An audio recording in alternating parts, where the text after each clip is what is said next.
Olá, tudo bem? Eu sou Maria Rita Werneck e estamos começando mais um ADM Cast que te mostra que a administração está em tudo. Antes de eu apresentar a minha convidada, eu quero te convidar para se inscrever aqui no canal a serviço da administração, deixar seu like e seus comentários. E se você está me ouvindo aí no Spotify, muito obrigada pela sua audiência.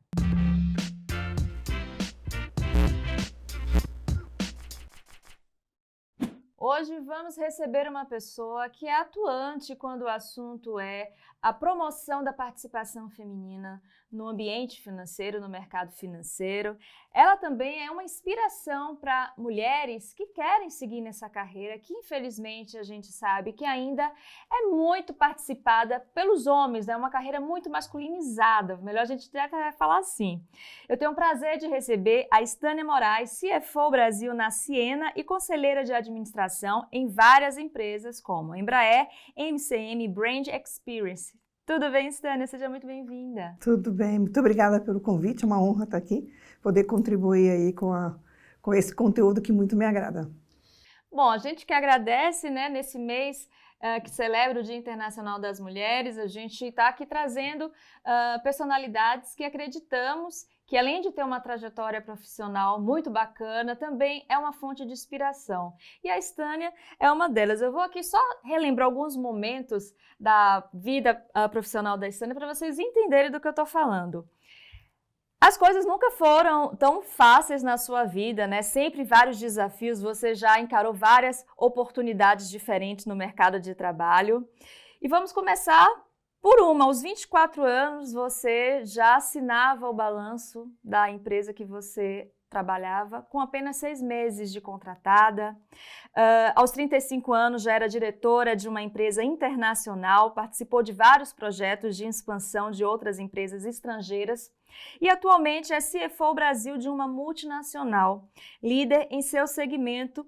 Lembrando que poucas mulheres ocupam esse cargo, como eu falei inicialmente no programa.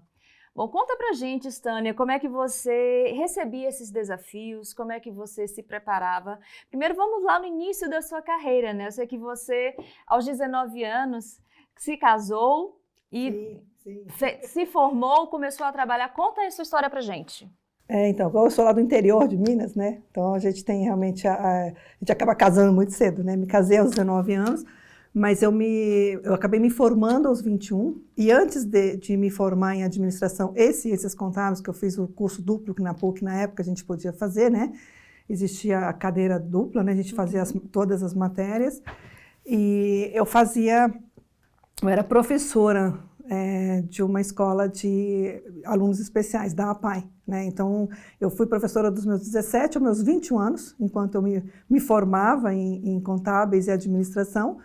E aí eu comecei, eu até costumo dizer que foi minha primeira verdadeira interação com a diversidade, né? Foi lá que eu comecei a aprender que cada um tem o seu formato de aprendizado e cada um tem o seu talento que deve ser explorado. E assim a gente consegue formar equipes um pouco mais diversas, né?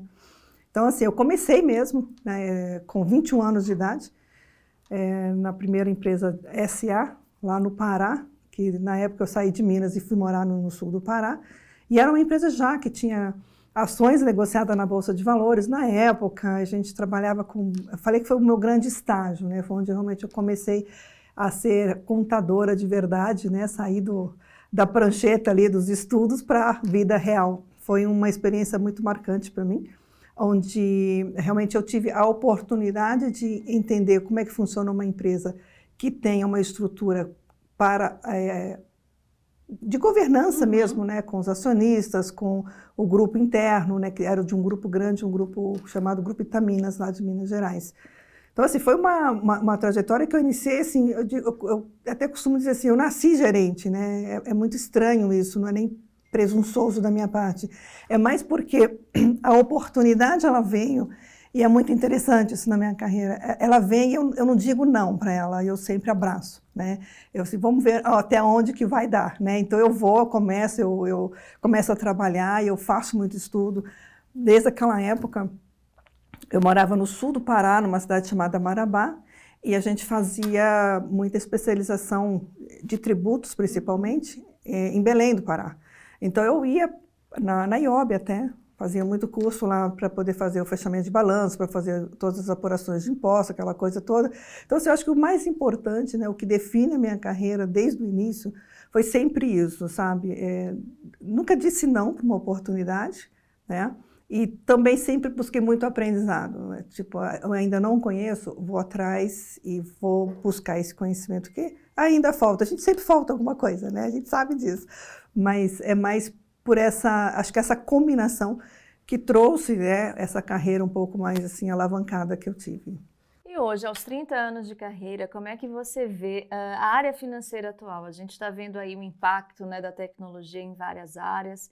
Como é que você vê a área financeira? Está se reinventando, aproveitando nessa onda tecnológica? Como é que você está observando tudo isso? Eu diria para você o seguinte, que a gente está engatinhando ainda, né? Principalmente nessa questão da transformação digital. Eu trabalho numa empresa, para você ter ideia, ela é 100% voltada para essa transformação digital. A gente faz conectividade para a internet, né? Então, o que a gente vende aqui no Brasil e no mundo inteiro é a conectividade de um ponto ao outro, né? Então, sem a gente, ninguém sobrevive mais, que a internet, né? Então, o que acontece? Mesmo dentro dessa empresa, a nossa transformação digital ainda está acontecendo. Então, a gente tem muito ainda que fazer. A gente precisa, e principalmente os profissionais. Os profissionais de finanças, eles precisam fazer o quê? Precisam dar uma reciclada com relação à necessidade.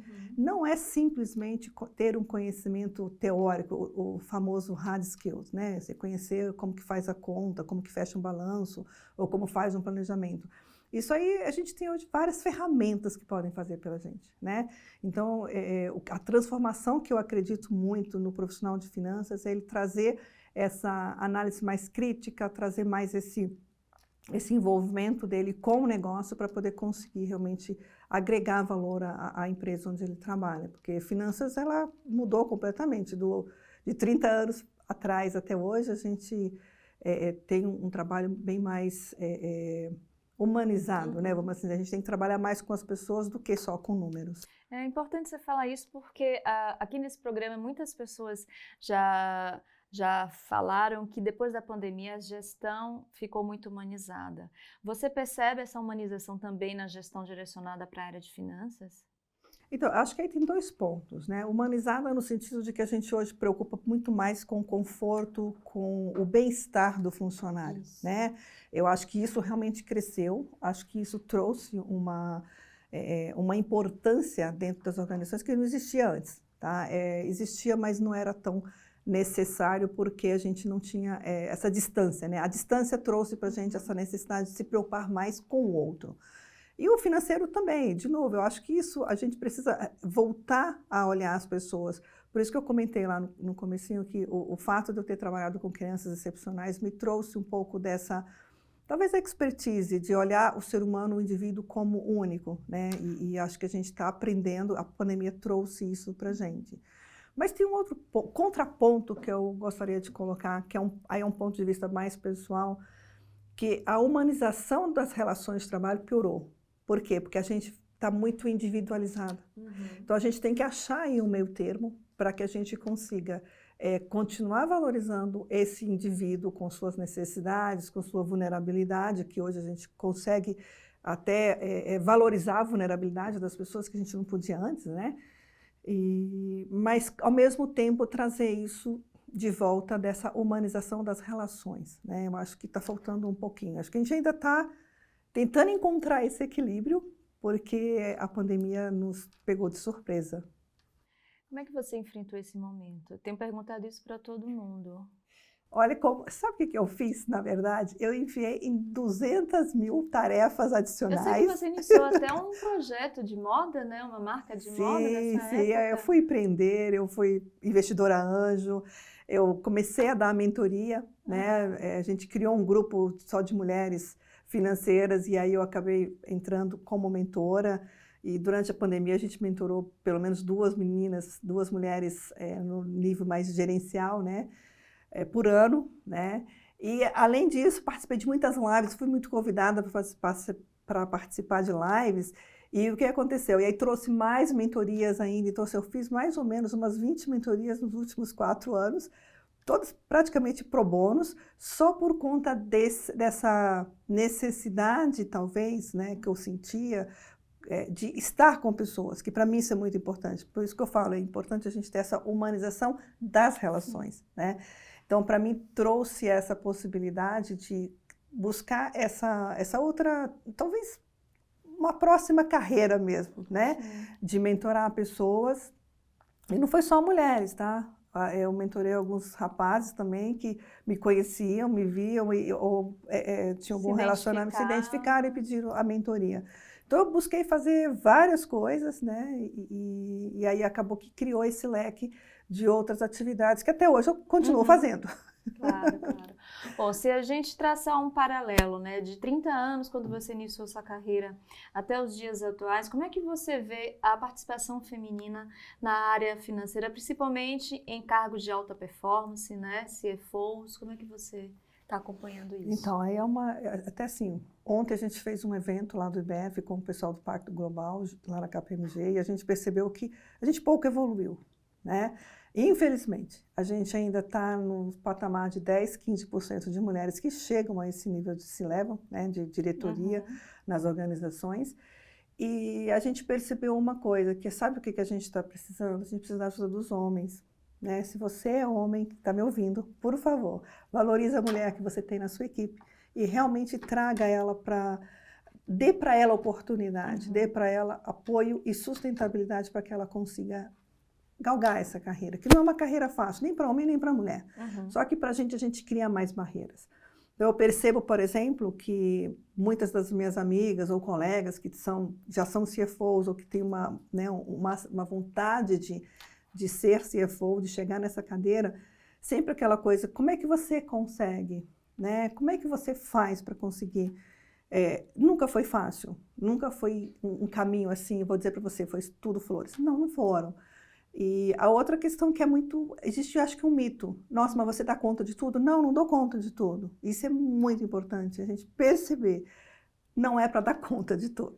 Né? Ontem até mesmo uma das palestrantes falou assim, a gente equilibra os pratinhos? Sim. Um vai cair? Vai. Só tome cuidado para não cair sempre o mesmo pratinho. Mas um vai cair. E não se penalize por isso, não se culpe por isso. Então, as mulheres ainda, elas são meio tímidas para tomar essas decisões e, por exemplo, de cometer um erro, de cometer um engano. A gente quer estar sempre muito mais preparada. A gente estuda e ainda não acha que está preparada pela autocobrança, né? Então, por isso que a gente valoriza muito, dou muita mentoria para dizer o seguinte, meu caminho não foi fácil, meu caminho não foi reto e também não foi todo de flores, né? Teve momentos em que eu realmente, né, a gente vai conversar sobre isso, que eu cometi alguns enganos, alguns erros, e a gente aprende com eles também. Então, assim, ainda a participação feminina na área financeira está em torno de 15%, que é muito baixo ainda, na autoliderança, né, nesse alto escalão. Na gerência já estamos chegando a 30%, 35%, mas da gerência para a diretoria, elas desistem muito por conta dessas coisas que eu comentei. Todas, né?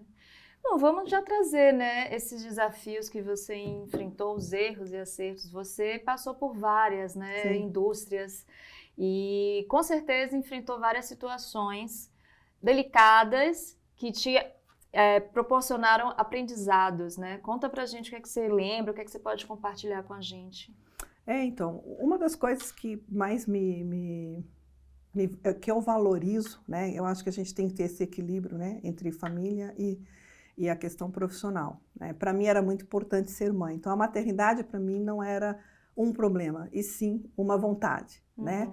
Então, eu sempre costumo dizer para as minhas mentoradas o seguinte, olha, se você quer ser mãe, não tenha medo de ser mãe, e se precisar parar, pare e volte, né? Então, o que aconteceu comigo foi mais ou menos isso. Quando eu engravidei do meu primeiro filho, eu tinha apenas meus 24 anos, e eu acabei, foi muito interessante que eu estava numa empresa, e antes de engravidar eu virei para o meu diretor e falei assim, olha, chega um momento da vida de uma mulher, a gente precisa tomar algumas decisões, e a minha decisão agora é ser mãe. E pedi realmente para desligar, me desliguei da empresa e engravidei do meu primeiro filho. Isso, eu acho que é muito cultural, né, da região onde eu vim, como eu disse, né, sou do interior de Minas, então a gente tinha umas coisas, os pesos eram maiores, né, então eu queria muito ser mãe. Só que, na verdade, esse bebê acabou vindo a falecer, ele não veio a termo, né, a gravidez, e eu me mudei para São Paulo.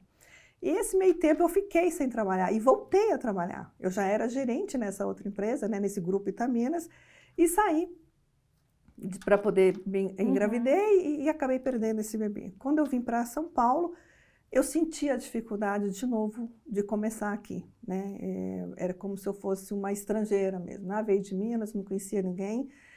Foi muito difícil conseguir meu primeiro trabalho em Jundiaí, a região onde eu morava. Enfim, eu consegui meu primeiro trabalho, mas eu fiz um downgrade, né? Ou seja, qual foi o movimento que eu tive que fazer? Eu tive que fazer isso. Eu já era gerente, eu fui para uma subgerência, né? Eu fui para subcontadora de uma empresa de engenharia e construção. E ali eu construí bastante coisa, eu aprendi, era um segmento que eu não tinha ainda atuado, eu vim de siderurgia.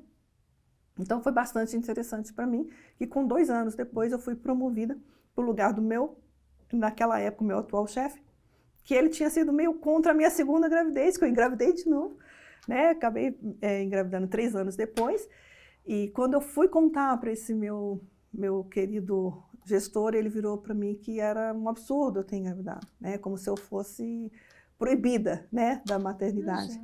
Aí eu falei, não, olha, para mim a coisa mais importante para mim é ter esse filho, então assim, fique à vontade, eu posso perder os meus direitos que eu tenho, né, como trabalhadora e tudo, mas eu não quero perder meu direito de ser mãe. Eu quero ser mãe e minha gravidez para mim é uma bênção.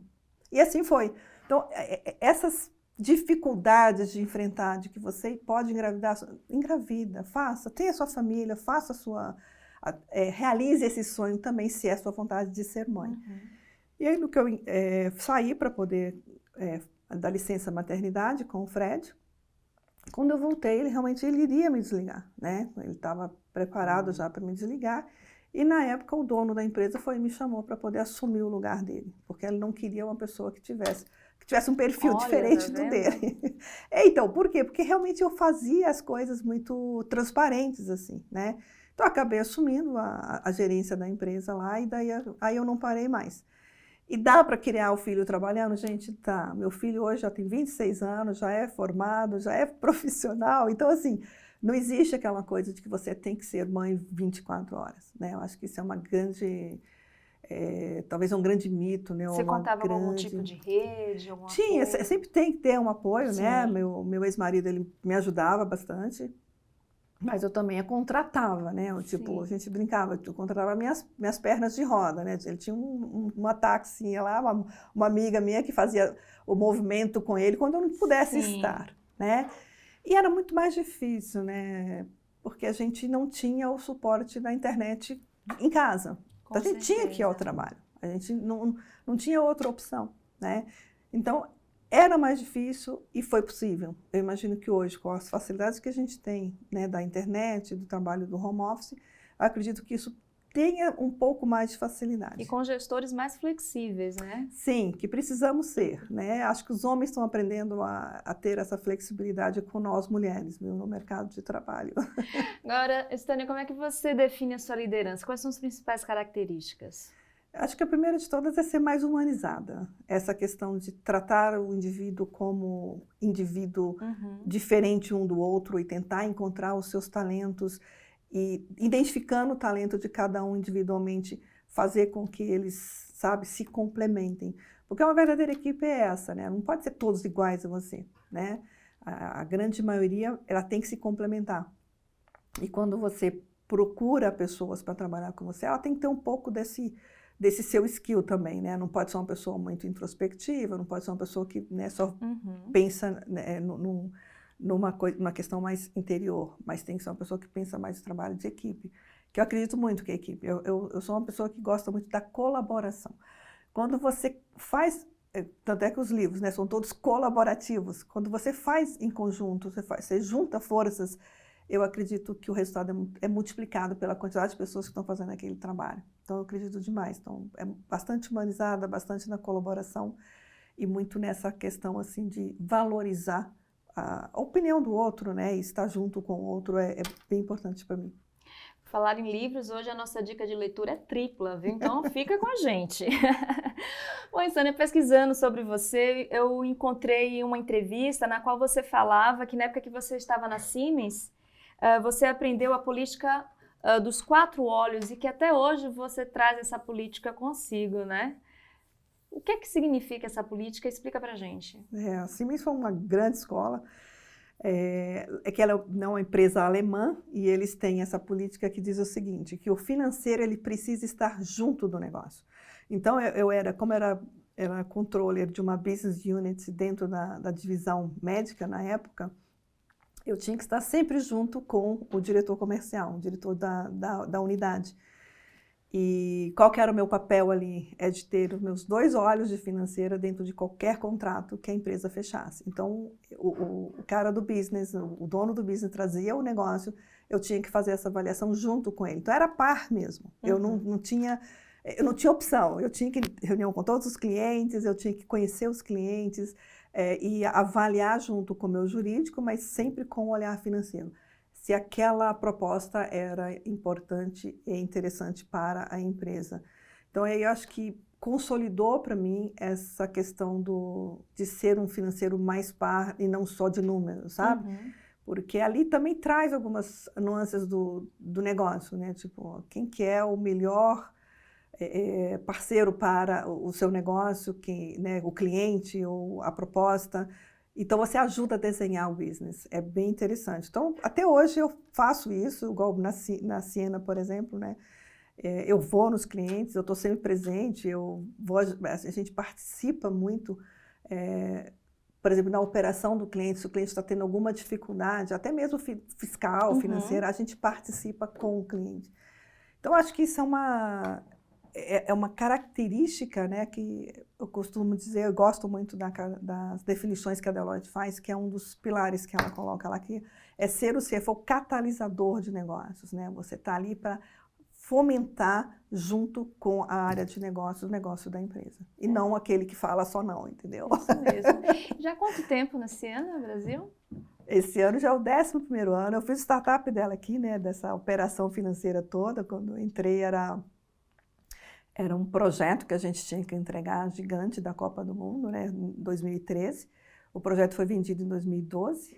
Em 2013 e 2014 a gente tinha que entregar, que era para a Copa do Mundo. Sim. Né? E assim, você imagina, eu costumo dizer que é mais ou menos você trocar aqueles pit stops das corridas, né? Sim. Você troca o pneu do carro que ele quase não para, é mais ou menos você assim. Nesse processo. É mais ou menos assim, você tem nota fiscal para emitir, o sistema não funciona, você tem que emitir a nota assim mesmo, né? Ou você não tem um sistema tão parrudo para poder sustentar a quantidade de volume, porque você imagina, era um projeto bilionário, eram umas entregas muito rápidas. Então, foi um processo onde que eu tinha que não deixar a operação parar porque uma nota não funcionava, e ao mesmo tempo montando a equipe, contratando pessoas, e ainda por cima entendendo, né, porque as multinacionais elas vêm com todo um processo já pronto de governança, de compliance, então você vai implantando todos esses sistemas juntamente com o negócio fervendo, né? Então é bem emocionante. É muito interessante você trazer essa questão da governança do compliance, porque Ciena Brasil tem a sua governança corporativa aqui interna, mas vocês respondem a uma governança corporativa que vem lá dos Estados Unidos, que é a empresa americana. Isso. Como é que fica, né, essa ligação? Governança corporativa local com governança corporativa global? O grande cuidado que a gente tem que ter é com a legislação, né? Porque a governança em si nada mais é para garantir que você está fazendo tudo certinho, né? Está tudo de acordo com a lei, para que não fira os resultados porque a empresa é aberta nos Estados Unidos, né? Ela não é aberta, capital aberto aqui, mas é capital aberto nos Estados Unidos. Então, o que acontece com essa governança? Eu tenho que garantir o mínimo necessário para que ela não tenha nenhum respingo de algum problema que eu possa trazer aqui no Brasil pela legislação local, além dos processos internos da empresa. Como qualquer processo, né? Por exemplo, de fazer uma cotação, você vai contratar um fornecedor e você precisa de pelo menos 3 cotações ou 2, aí sim depende da governança global, né? Então aí você segue a governança global. Aí, por exemplo, na questão de local, respeitar, por exemplo, as regras brasileiras de tributação de serviço ou de produto, com a diferenciação disso, e deixar isso muito bem desenhado para que a empresa não tenha nenhum respingo com ela lá fora, né? Porque a responsabilidade eu diria que é tão grande quanto, né? Ou talvez até maior, porque você tem o conhecimento do país e eles confiam no seu trabalho, né? Então, é uma coisa assim que você tem acho que uma dupla responsabilidade, né? Não só com o país, mas sim com a matriz fora do Brasil. Agora, uma situação que é muito comum assim na vida de profissionais C-level é a questão da sucessão. Você, com certeza, já sucedeu e já foi sucedida. Como é que é esse processo? É super de orgulho, sabe? É super gostoso quando a gente consegue fazer isso. Eu tenho dois casos bem interessantes que eu gostaria de mencionar. Um deles é nessa de construção civil, né, que eu trabalhei. E uma das meninas que estava lá na área fiscal, sabe quando você vê que ela vai desenvolvendo, ela vai crescendo, e mesmo depois que eu saí, ela acabou assumindo a gerência fiscal de todo o grupo, né? E ela era a minha assistente. Então, assim, é gostoso quando você vê isso desenvolvendo. A outra foi na primeira multinacional que eu trabalhei, foi um rapaz que eu contratei como estagiário, e o dia que eu saí, daí um tempo, ele já estava assumindo o meu lugar, né? Ou seja, e aí até brinco, que ele até cresceu, ele foi para fora do país e conseguiu assumir uma posição de CEO numa outra empresa, não na mesma que a gente trabalhou juntos, né? Então, assim, eu diria que é um grande... enche o coração, né? Assim, aquela coisa de você conseguir contribuir para que alguém desenvolva o potencial dela, e a gente volta, né, lá no comecinho de conseguir encontrar realmente aquelas pessoas, os talentos, e dar para ela essa possibilidade dela não só desenvolver, mas crescer. Eu gosto de dizer o seguinte, que cresça até mais do que eu cresci, porque, né, cada um tem sua história, não tem problema, mas desde que ele utilize, ou a pessoa consiga utilizar os seus talentos para desenvolver, eu estou feliz, entendeu? Então, por isso que mentoria me agrada muito. Pelos feedbacks que eu recebo, as pessoas têm tido, assim, são insights, são coisas para poder mudar o curso da vida deles. E eu acho isso fenomenal. Bom, então, durante as suas mentorias, Stânia, quais são as principais dores, né, que você ouve, assim? As pessoas estão mais preocupadas com o quê? Quais são os principais desafios que elas estão precisando enfrentar? Eu noto que existe uma ansiedade muito grande, né? Normalmente são pessoas na sua faixa etária, aí, dos seus 30, dos seus 40 anos, que estão naquele momento de carreira, assim, de querer dar um passo a mais, né? O que eu sinto é que as pessoas não sabem como fazer esse próximo passo. Principalmente as meninas, principalmente, elas ficam... que passo que eu dou agora? Né? Onde que eu tenho que ir? O que eu preciso fazer? O que falta? Então, quando a gente faz essas mentorias, na verdade, todas essas respostas estão dentro da própria pessoa, né? Então, a gente só direciona para que ela entenda o que realmente ela pensa que falta, se é o que falta, né? Então, esse despertar. As pessoas, elas buscam a mentoria mais para despertar internamente aquilo que realmente elas estão ali meio na dúvida, né? Se ainda falta alguma coisa, o que falta e o que fazer para elas se desenvolverem na carreira.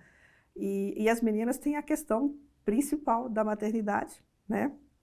Algumas têm essa questão, eu já passei da idade de ter filho, eu não sei como fazer, e não sei o quê, não sei se eu paro, se eu faço, se eu tenho filho, se eu não tenho. E eu sempre falo isso, né? O que é prioridade para você, que é o mais importante para você, é que você tem que prevalecer. Mas, e esse despertar, né, durante a mentoria, que é o que que é o que eu busco mais fazer, que eu mais trabalho com eles, porque, de novo, homens e mulheres têm a mesma ansiedade, né? E agora, o que eu faço, né? E você chegou a ter oportunidade de fazer mentoria quando você estava iniciando, até durante o seu processo, né? Sua trajetória, melhor dizendo? Recentemente, no evento que eu participei, a gente comentou que antigamente, né, ou seja, há 30 anos atrás, a gente não falava com esse nome de mentoria, né? Mas eu tive grandes líderes que investiram em mim, que acreditaram em mim. Desde o meu primeiro trabalho lá, eu me lembro até hoje, o meu gestor, ele chegou para mim e falou assim, nossa, Stânia, tudo que eu te ensino você aprende, né? Então, assim, tá fácil. Por quê? Porque a gente sentava na mesa, ele me explicava, a gente fazia os relatórios juntos e realmente era uma mentoria, né? Já era aí uma preparação.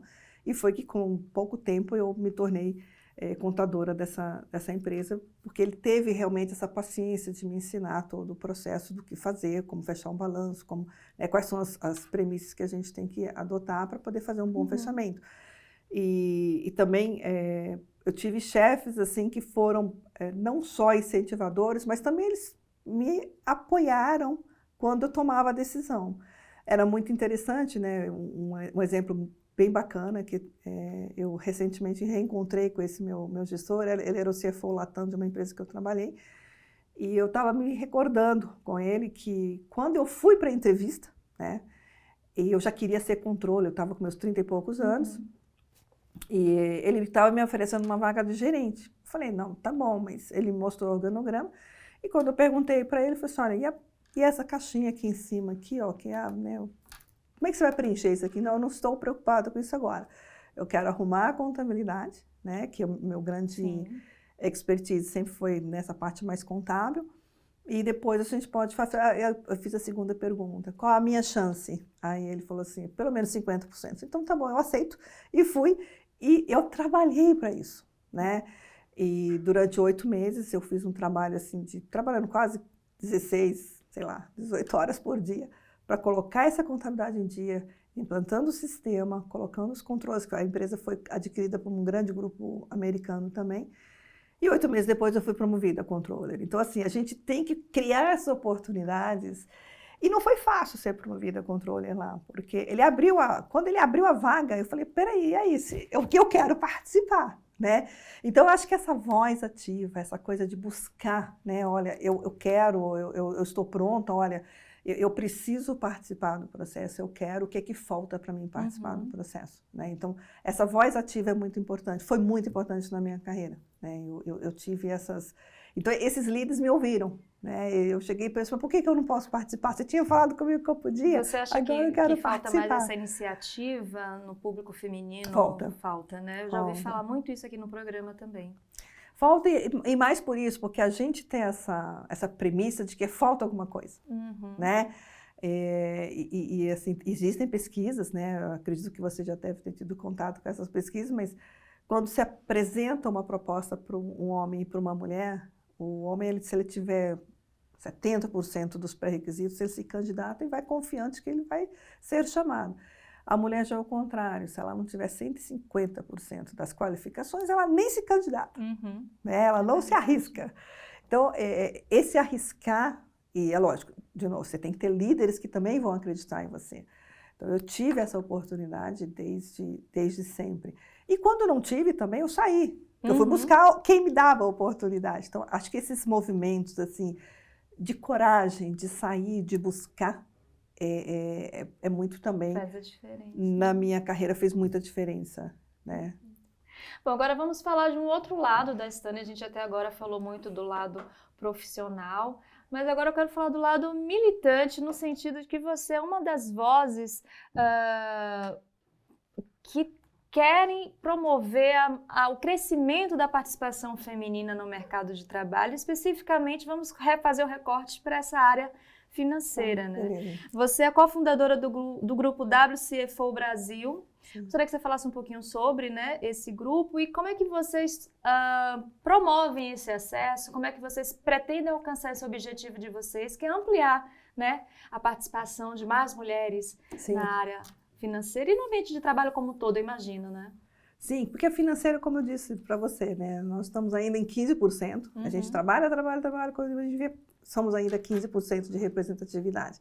Esse grupo surgiu, foi um evento, foi bem interessante, eu e mais 3 colegas, que também são cofundadoras, fomos convidados para fazer uma palestra, não sei se você conhece o Ricardo Natali, do Experience Club, e ele queria ir no palco só mulheres CFOs, para falar de M&A na visão de uma CFO mulher. E fomos nós 4, eu, a Solange, a Ale e a Giane. E nesse evento, quando a gente se depara, a gente continua lá sendo minoria. Não tínhamos, sei lá, tinham 300 pessoas participando, não tinha 30 mulheres naquele evento. E a gente começou a se reunir informalmente, a gente se encontrava para almoço, para jantar, e começamos a fomentar a ideia de trazer mais mulheres. Né? Então, a gente conseguiu, foi em 2020, 20 mulheres para a gente fundar esse grupo que tinha olha, vamos dar visibilidade e vamos fazer com que essas mulheres consigam ser vistas, né, como líderes na área de finanças. E aí o programa que mais deu certo dentro, a torre que mais, assim, aparece, né? A gente tem uma torre de sustentabilidade também, na parte social, que a gente faz alguns trabalhos sociais, mas a mentoria é a maior delas, onde a gente faz exatamente o nosso objetivo, que é fomentar e encorajar outras mulheres para entrarem, para serem as nossas sucessoras. A gente brincava o seguinte, a gente tem que formar as nossas sucessoras, certo? A gente tem que trazer à tona essa vontade também e fazer com que elas se sintam capazes de nos sucederem daqui a um tempo, né? Então, esse grupo surgiu realmente com essa necessidade. Hoje eu atuo mais como no IBF, que é a torre do Conecta, que também fala sobre isso. Onde eu atuo é sobre diversidade em geral, não só da questão da mulher. A gente também trabalha muito com jovens, a gente trabalha também com essa questão da diversidade em si, que é trazer o voluntariado, trazer o terceiro setor dentro do instituto, né, do IBF. E de novo, é um assunto que realmente assim, a gente vê que a gente trabalha muito, a gente busca essa visibilidade e trazer oportunidade para outras mulheres, mas falta muita coisa ainda, tá? Infelizmente, falta muita coisa. Eu imagino, a gente tem recebido aqui outras mulheres inspiradoras como você e a conversa é essa, a gente está batalhando, a gente está conquistando, mas ainda falta muita coisa. É desanimador? Não, pelo contrário, eu acho que é aí que a gente tem que trazer mais, falar mais sobre isso, né? Eu não acredito só na questão da diversidade pela diversidade, eu acredito que ela realmente traz resultados. Lá em 2012, 2011, quando eu comecei a me engajar com essa questão da liderança feminina numa outra empresa antes da Siena, que era uma empresa do setor médico, inclusive, chama-se Smith Medical, e lá eu fiz uma pesquisa de uma apresentação que me pediram para fazer sobre a liderança feminina lá nos Estados Unidos, e desde lá eu descobri que quando se tem mulheres líderes na área de finanças, a empresa é mais lucrativa. Mas por que será? Né? Então eu comecei a investigar um pouco mais sobre isso e comecei a até entender que nós somos, né? Nós mulheres somos responsáveis por 100% dos gastos das famílias, né? Somos nós que decidimos todos os gastos.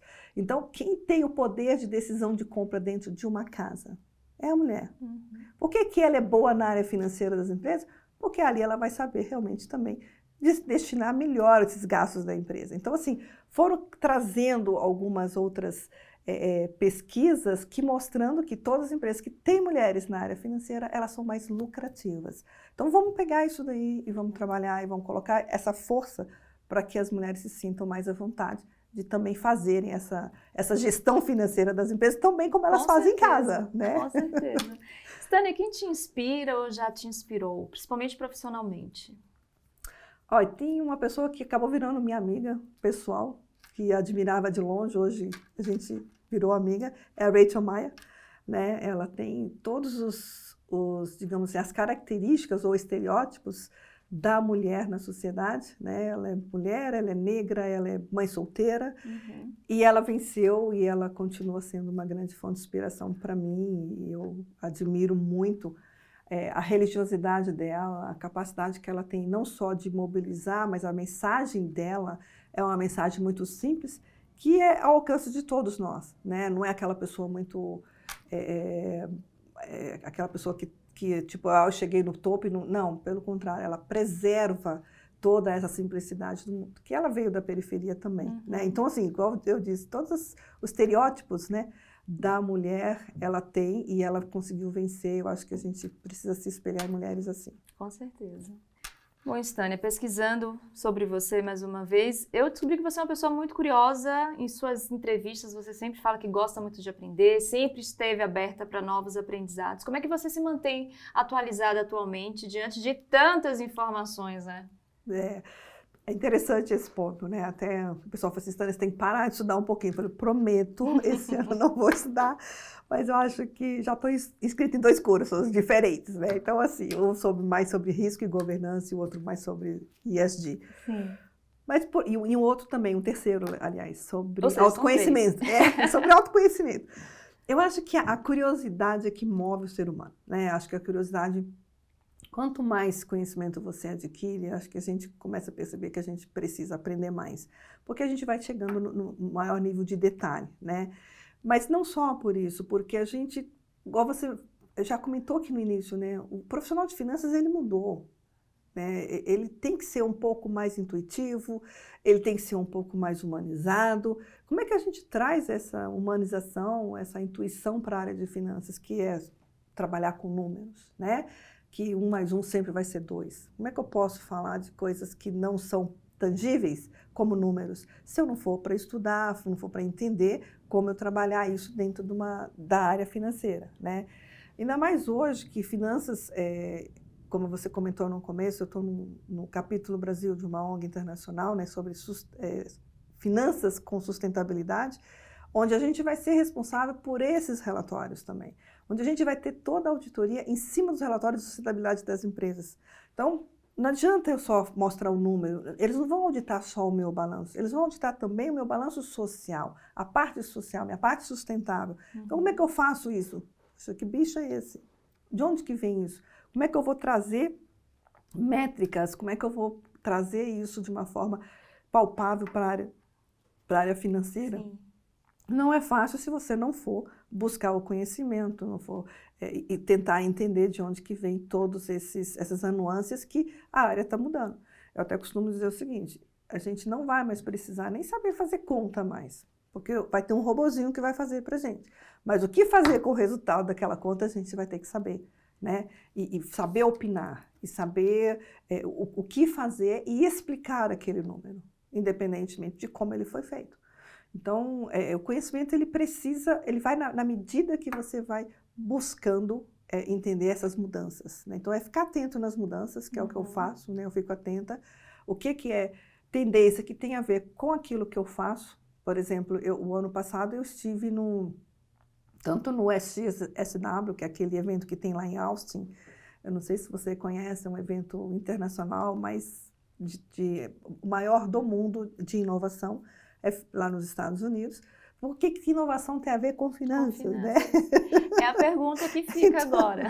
Então, tem tudo a ver, porque se a gente não se inovar, falei da transformação digital, quer dizer, essa inovação, apesar de que a gente ainda está muito no papel, está muito na planilha de Excel, mas o movimento do ChatGPT dentro da área de finanças, ele já existe, ele já é real. Ele não é futuro mais, ele já existe, ele está aqui. Então, como é que eu faço? Né? Onde que né? Como é que eu faço para acompanhar esse movimento? Participando desses eventos, participando dessas tendências e tentando aplicar dentro da sua área de atuação. Acho que todas as áreas estão se transformando, né? O mundo vai ser todo de tecnologia, todo voltado para isso. É difícil né? você encontrar uma área que a tecnologia não tenha impactado, influenciado hoje em dia. Até mesmo a área de telecom, né? Quando eu entrei na Ciena, 10 anos atrás, telecom era um grande business, né? E era separado, era uma coisa meio assim, né? O gases nobres, que nem se mistura, só quem entendia de telecom que poderia estar ali. Hoje, a gente contrata pessoal que conhece de software, porque a gente acabou virando um business dentro de TI, porque telefonia também virou uma solução de TI. A gente hoje compra dados, a gente não compra linha telefônica, a gente não paga por telefonar mais. A gente paga por dados, pacote de dados que a gente compra. Ou armazena, ou transfere, ou liga, ou usa o WhatsApp. Então, assim, essa transformação, se você não for acompanhar através dos eventos, através do estudo, você vai ficar um profissional que não vai ter muito lugar, né? Sim. Então, eu sou bastante a favor disso. Até aproveitando que a gente está falando sobre tecnologia, até pouco tempo atrás falava que o Big Data era o novo petróleo, né, da economia. Sim. O que você acha dessa expressão? Você ainda acha que ele está com essa força toda? Tem influenciado na área de finanças? Não só tem. E como acho que daqui para frente a gente vai ficar cada vez mais dependente de dados, né? Se você observar, poucos lugares você não é observada por alguma câmera, né? Você chega a fazer um check-in em algum lugar, normalmente é uma câmera, tira uma foto, ou é uma digital. Então, assim, cada vez mais o nosso mundo vai ficar digital. Então, a gente vai ficar cada vez mais, não só dependente, mas também meio que, sei lá, preso, né? Aos nossos dados, vão estar em algum lugar e você vai virar dados daqui a pouquinho. né? Você já é toda dados, já sabe tudo que a gente faz, né? Só através do seu movimento no seu Waze, o movimento que você faz, uma compra que você faz, já é tudo registrado. Então, cada vez mais a gente depende dos dados. A única coisa que a gente tem que tomar cuidado é com a segurança dos dados, né? Eu acho que hoje o que está mais tirando o sono, não só dos financeiros, mas acho que dos gestores em geral, é essa segurança, né? A gente tem muito mais ataques, a gente tem muito mais perigo de vazamento desses dados, porque o dado é o que vai, que gera os negócios hoje, né? Que gera a nossa vida, não só a das empresas, mas pessoalmente, como eu disse, os nossos dados estão em alguma nuvem por aí. Estão circulando por nuvens que a gente nem sabe onde estão. A gente não sabe, é verdade. Bom, gente, estamos agora chegando quase no finalzinho do nosso programa. Vocês estão vendo aqui desde o início, a gente está aqui com 3 livros. Eu falei que a nossa dica hoje seria especial, seria uma dica tripla. Eu vou pedir para a Estânia deixar as dicas de leitura dela para a gente. Por favor, fica à vontade. Como a gente falou no começo, né? Eu sou bastante envolvida com essa questão da mulher ser protagonista, né, da sua história. Então, a gente reuniu, através da Editora Líder, a gente fez esse livro primeiro aqui, Mulheres nas Finanças, onde a gente reuniu com 43 coautoras. Como o coletivo, para mim, também tem uma grande importância. Reunimos aqui essas mulheres e cada uma conta a sua história, né? Então é bem bacana, eu adquiro, assim, acho que para adquirir é só realmente entrar lá no site da Editora Líder. E aqui o que é legal é o seguinte, você vai encontrar a minha história e de outras mulheres em que elas falam aquilo que elas fizeram e por que elas fizeram e até onde elas chegaram, né? E aí, como foi um grande sucesso o primeiro, a gente fez o segundo livro, lançamos recentemente, Mulheres na Finança, volume 2, onde a gente fala de casos práticos, tá? Não é mais só sobre a sua carreira, sobre a sua vida, mas assim, a gente fala um pouquinho, por exemplo, no meu caso, eu falo de turnaround e startup de operações, que foram coisas que eu fiz ao longo da minha carreira e que impactou bastante, que me deu essa visão que eu tenho né, de finanças um pouco mais estruturada. E esse daqui foi muito especial, que foi com coautoria também, que eu fiz com meus colegas numa associação que eu participava como vice-presidente de finanças, e me pediram para falar um pouquinho sobre finanças, mas dentro do RH, como é que a gente lida finanças e RH, que a gente pode ser, né, a gente pode ser mais parceiros dentro da gestão das empresas. Então, assim, todos eles são feitos pela Editora Líder, né? Onde eu faço a coordenação desses livros, que foi bem bacana, foi um convite da Andréa Roma e da Tânia Moura. Tânia Moura é uma grande inspiração para mim também, você me perguntou de mulheres inspiradoras. A Tânia Moura é uma pessoa que me introduziu essa questão de começar a escrever, como eu te falei, eu nunca imaginei escrever na vida. Já são quantos já? Já estou indo para o sexto livro. Sexto livro. Em coautoria. E assim, como você mesmo falou, né? Só começar e a gente começa a ver o quanto que a gente tem para contribuir com a sociedade, com um mundo melhor, com a humanização da área de finanças. Eu super acredito. E a gente... tem um detalhe que eu queria comentar sobre esse segundo livro. A gente, além de reunir as mulheres, a gente tem um projeto bem bacana por trás desse livro aqui, e que 10% de toda a renda do valor de capa do livro está indo para uma instituição chamada Votunica, que é exatamente para mulheres que precisam de alguma ajuda para o seu primeiro emprego, que elas são meio que abandonadas, não tem muito recurso. Então, 10% desse livro aqui, o valor de capa, a gente vai destinar para essa instituição. Bem bacana. Então, a gente continua sendo cada vez mais engajando outras mulheres e trazendo para elas uma possibilidade de se vestirem melhor, de estarem numa condição melhor para o seu primeiro emprego, para a sua condição. E terem contatos também, né? Fazer esse network, que é muito importante. Ah, sim. Né? A gente conhece pessoas que a gente ainda não teve contato ainda, né? Porque a gente faz um convite assim meio que... são as duas coordenadoras, a gente convida aquelas que a gente conhece e aquelas outras também que te chamam, né? Olha, eu queria participar, porque eu vi o primeiro volume, eu queria participar do segundo. É muito bacana. É uma troca muito legal. e que a gente se fortalece. E, de novo, né, acaba criando, a Editora Líder tem vários títulos de mulheres na tecnologia, em operações, em todos os setores, em energia, em aviação, tem todos. Então, é só acho que tem administração, acho que tem compliance, tem vários títulos. Se interessou por um tema, procura aqui. Procura que você vai encontrar várias mulheres inspiradoras aqui, que tem histórias que vai com certeza, te inspirar. Maravilha, Sônia. Bom, muito obrigada pelas dicas, muito obrigada pela conversa. A gente está, infelizmente, chegando ao finalzinho do nosso programa, mas antes de encerrar, eu gostaria que você deixasse uma mensagem para as mulheres que estão nos assistindo, que são da área de finanças ou que desejam fazer parte da área de finanças, que estão se preparando para tal e que querem seguir carreira e quem sabe até atingir, né, uma trajetória de sucesso como você. O que é que você diz para essas mulheres? Quem sabe não, eu digo o seguinte, você pode ir onde você quiser ir, né? Ou seja, eu queria encorajar você que tenha vontade, não desista, né? Esse é sempre meu lema, assim, sempre quando eu falo alguma coisa, assim, eu costumo dizer para você, mulher, não desistir daquilo que é importante para você. Não desistir da sua carreira, não desistir da sua maternidade, se ela é importante para você, e fazer com que isso se equilibre é o nosso desafio, mas não importa, é importante que você atinja o seu objetivo, sempre buscando, através do conhecimento, através de apoio de outras mulheres, buscando mentorias, buscando alguma coisa que você acredita que possa te impulsionar na sua carreira. Mas o meu maior recado é não desista dos seus sonhos, você pode ir onde você quiser ir. Excelente. Obrigada, Sônia, mais uma vez. Obrigada. E muito obrigada a vocês que ficaram conosco em mais uma edição do ADM Incast. Eu sou Maria Rita Werneck. Muito prazer se você está nos ouvindo aí no Spotify. Obrigada pela sua audiência. E se você está nos assistindo aqui no canal Serviço da Administração, obrigada também por você estar aqui com a gente. Se ainda não for inscrito ou inscrita, aproveita, se inscreva agora. Deixe seu like, seus comentários. Até o próximo ADM Incast. Tchau, tchau.